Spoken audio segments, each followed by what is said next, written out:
속보입니다. 다음 달부터 한국 내에서의 모든 술의 양조는 물론 판매, 유통이 법으로 금지된다고 합니다. 화장실에서 이렇게 만들어진 술을 욕조주라고 불렀대요. 뉴욕시에만 약 10만 개의 스피기지 클럽이 있었다고 하고요. 역사상 가장 악명 높은 마피아죠. 바로 알카포네가 이때 탄생하게 돼요. 바로 미국의 역사를 송두리째 바꿔놓은 금주법입니다.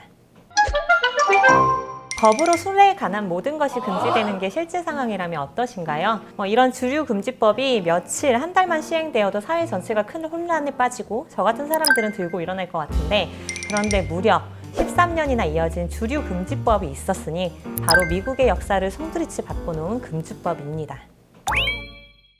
네, 1917년 미국의 하원 의원인 앤드류 제이 볼스테드는 미국 영토 내에서 알코올 음료의 양조부터 판매 유통을 금지시킨다는 어마어마한 법안을 내놓습니다. 1920년 발효된 이 법은 그의 이름을 따서 볼스테드 법으로 불리게 되는데요.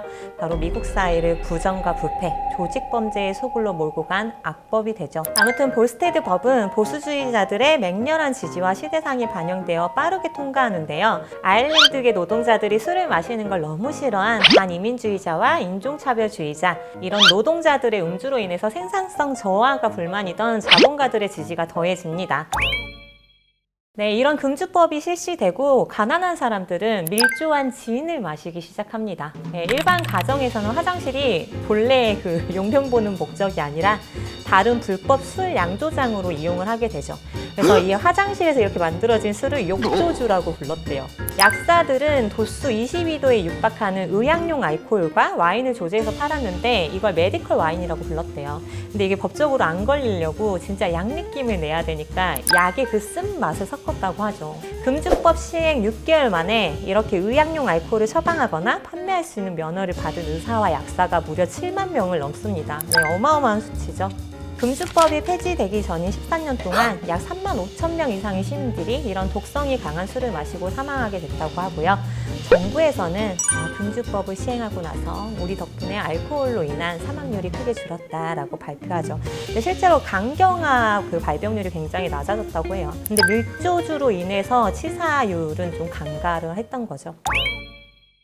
역시나 이 와중에도 부자들은 남다른 특권을 누립니다. 네, 암호를 대면 입장이 가능한 무허가 프라이빗 클럽을 이용하는데요. 이런 거지 약간 암호를 대세요. 그럼 들어갈 수 있는 거예요. 이게 바로 전 세계적으로 사랑을 받고 있는 스픽이지바의 시작입니다. 1925년까지 뉴욕시에만 약 10만 개의 스픽이지 클럽이 있었다고 하고요. 마피아와 갱단 역시 이때 본격적으로 활개를 치게 되는데 역사상 가장 악명 높은 마피아죠. 바로 알카포네가 이때 탄생하게 돼요. 양지에서 술 제조와 유통이 금지되니까 전국적 규모의 지하 밀주 조직이 만들어지고 활개를 치게 되죠.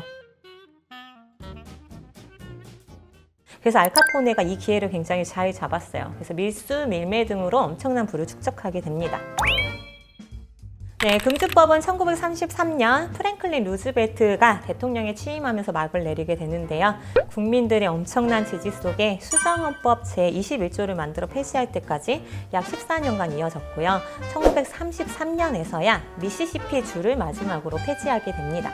주류의 합법화 이후 3개월 동안 8만 1,000개의 일자리가 창출이 되고 엄청난 경제적 효과를 일으킵니다. 그러네요. 동네에 술집 하나씩만 생겨도. 이 금주법은 많은 사회적 부작용과 마피아와 같은 갱단의 급성장을 가져왔을 뿐만 아니라 종교용 미사주 외에는 와인 생산이 철저하게 단절됐기 때문에 역사가들은 이렇게 얘기해요. 금주법이 미국의 와인 산업을 철저히 파괴시켰다라고. 네. 실제로 와인 양조 기술에 퇴보하게 되고 다음 세대로 좀 전승될 축적된 지식이나 기술 이런 것들이 말살되게 되죠. 로버트 문다비는 미국 와인 역사에서 가장 중요한 인물이라고 할 수 있는데 지금 제가 마시는 와인들이 바로 지금은 작고한 그 로버트 문다비의 아들 마이클 문다비의 와인입니다.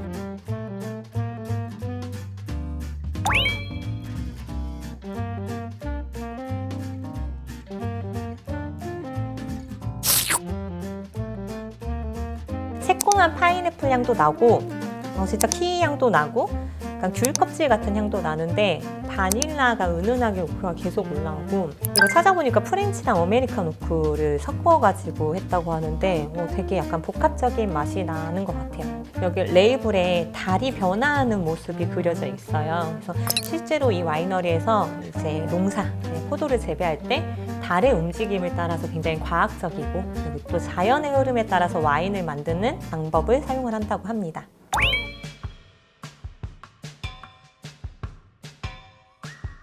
굉장히 달콤한 검붉은 과일 향이 많이 나요. 좀 잘 익은 향이 나고,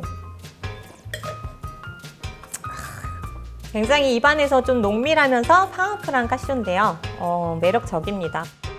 마이클 몬다비의 대중적인 와인들은 여러분들 꼭 도전해보시면 좋겠어요. 지금 당장 어떤 안주와도 어울릴 것 같은 맛이긴 합니다. 네, 여러분, 악법도 법이라는 말이 있죠. 어떤 것에도 긍정적인 면과 부정적인 면의 양면성은 있기 마련일 텐데요. 그래도 음주 문화가 발전하고 와인 산업의 발전이 뒤처지게 된 건 많이 아쉽습니다. 네, 어쨌든 여러분들은 금주법이 없는 한국에서 적당하게 즐겁게 와인을 즐기시길 바라며, 지금까지 세상의 모든 와인을 와인 도감이 실어나갈 이 박사였습니다.